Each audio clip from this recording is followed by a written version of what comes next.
A spike of excitement courses through my body. The pain fades to the background. It's almost time to compete, and my body and mind are on the same page. I still have a few minutes to breathe because about 20 yards away, Chelsea Cameron, the reigning Olympic all-around champion, is about to start her floor routine. They keep the routine staggered for the TV broadcast, making sure the fans at home can see everything. "You nailed that," I say, standing as Emma jumps down from the podium, a fake smile plastered across her face. I've known her long enough to know the difference. "I know," she says, smoothing back her hair, hands still encased in chalky grips. She's a ginger-headed white girl, and the chalk leaves a streak in her hair just a shade or two paler than her skin. I smile at that. It's usually my own dark hair streaked with the chalk and not hers. "You've got this, Ray." "I know." She smiles, a real one this time, and some of the tension in my shoulders loosens, despite Gibby still being right here.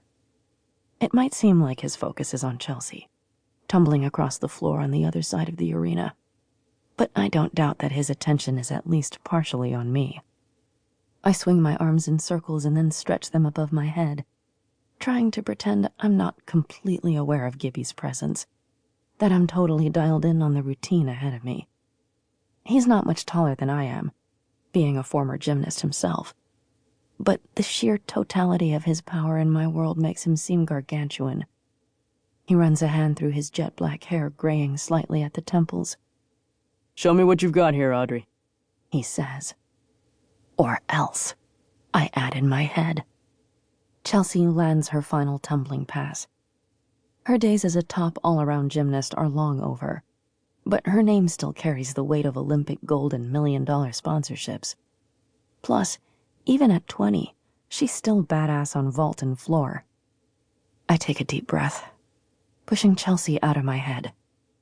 Gibby wants to see what I've got on bars, and I have to show him that I belong on the Olympic team, that I'm worthy of my dreams.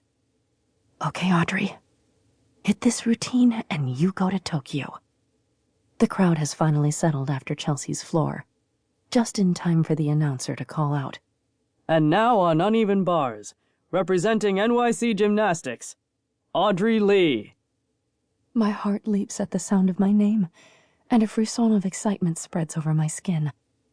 If it's the last time I'm going to do this, I want to remember every detail. I lock eyes with my coach, Pauline. She's chalking the bars exactly the way I like.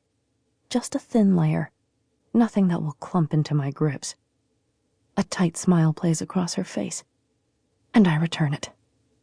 There isn't time for all the words I want to say to her, about how thankful I am and how much I love her, and how no matter what happens, she'll be like a second mom to me, forever.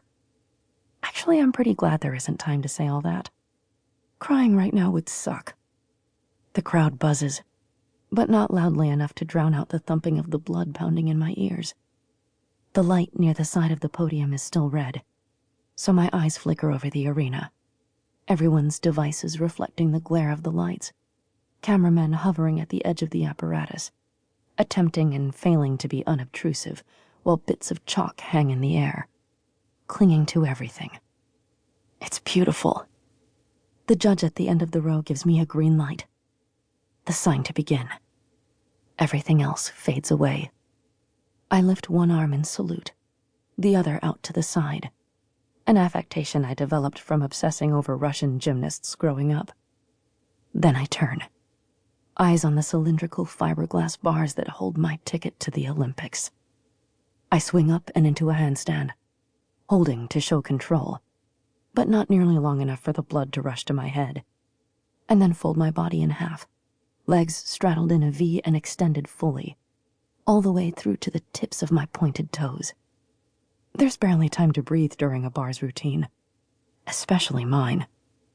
It's one of the most difficult in the world, every element linked to the next in a smooth melody that flows with the creak of the bars and the twang of the wires.